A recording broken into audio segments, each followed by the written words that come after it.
Welcome to my garden and to a Calvinian architecture on a beautiful Mildura, probably early spring, though it's premature.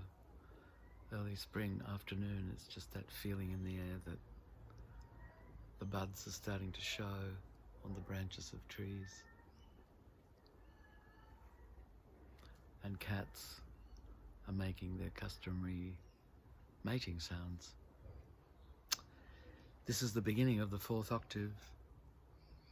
The first chapter, the city, is aglaura, and the keynote is fa.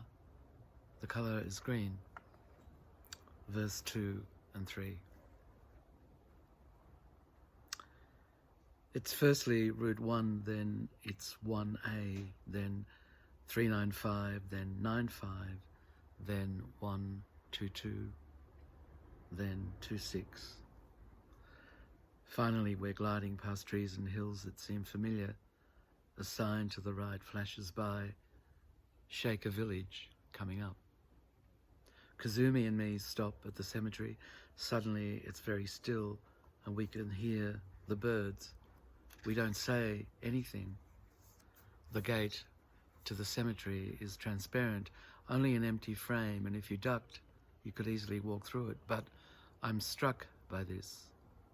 To stop us swinging onto the path, someone has placed a little river pebble in the ground, just at the top of its arc. Kazumi thinks it opens outwards and so removes the pebble in order to pull open the gate towards her, but it won't move. She then realizes we need to push it open. We do that and step inside the cemetery. The gate swings loose out onto the pathway. Kazumi smiles and pulls it shut and replaces the pebble in the ground. Only a centimetre or two of pebble is needed to stop the gate from swinging open. It seems such a strangely paradoxical entrance, a wide transparent gate that can be walked through, propped up by a centimetre of grey granite. We move about the large grassy rectangle shaded at its perimeter by young oaks. White metal lance tips emerge from the ground at different angles. They mark the burial place of each shaker. There are no names, no other distinctive features. There's a grey stone pediment in the centre of the rectangle. It's low to the ground, facing Route 26. The word Shakers has been carved on it. We can't seem to identify any recently dug plot. It's only been 3 weeks since Sister Marie was buried here. We walk around a little. The wind moves the grass. We look over to the village now and then, but no one's around. Finally, we decide to go and sit in the meeting house and wait for the others to come.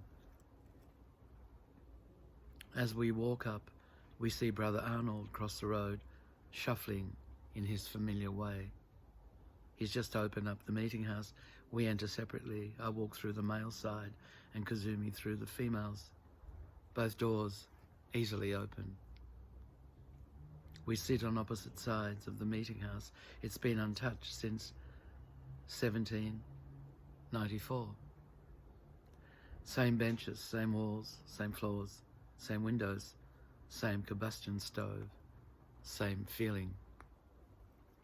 I sit almost in the same spot where the piano was placed 6 years ago when I played through the solstice night.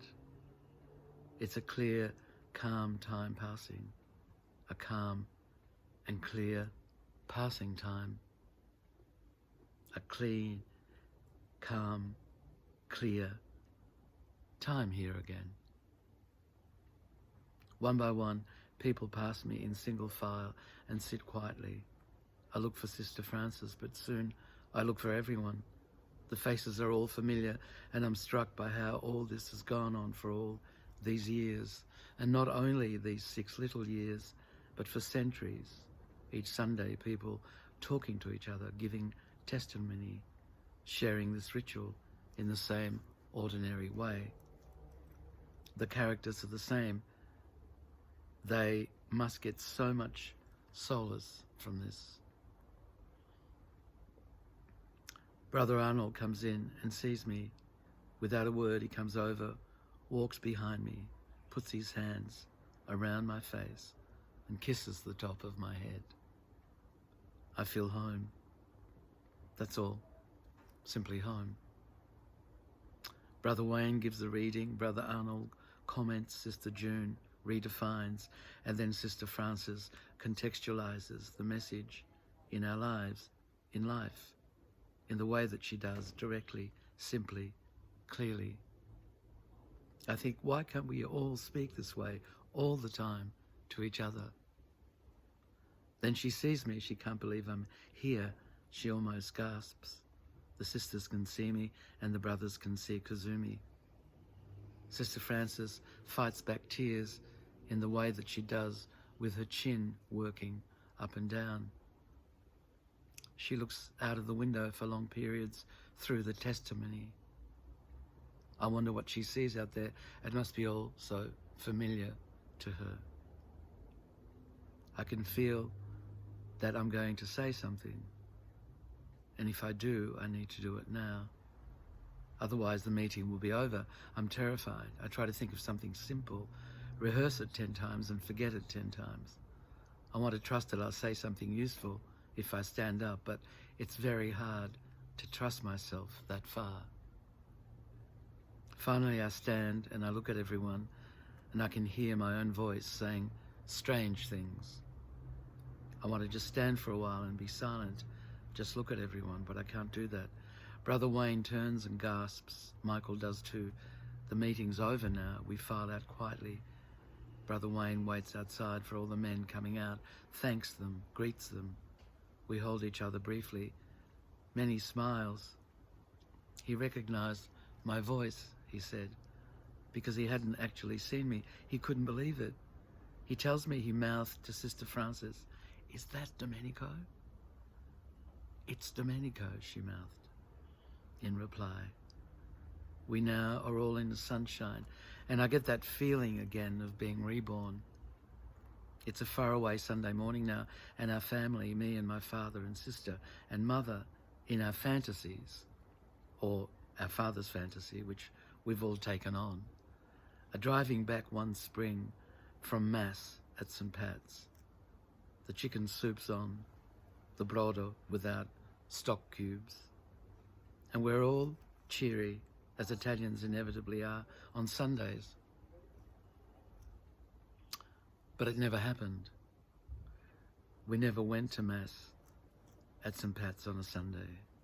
We never had a car, and we never made chicken soup for Sunday lunch. Still, I mused this is what it might have felt like if it had come about. And amazingly, the hope of it is still bright in me. It animates the Sunday even more. We walk across Route 26, the Shaker Road, in a big group, and cars slowly dawdle past. We enter the big house. Everyone's there. Dick says, "Welcome home, Domenico," with his bright, big blue eyes twinkling. Actually, he says, "Welcome home, Adam," but I don't mind. Adam or me, what's the difference? I know what he means. Finally, Sister Frances comes up to me with arms outstretched and says, in the softest of her soft voices, "Domenico, is it really you? Is it really you, Domenico?"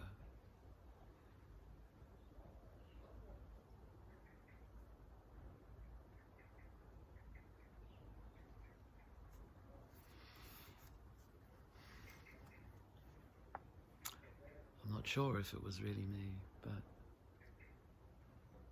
And what is the really me? But it was certainly the me in 2001. Until tomorrow.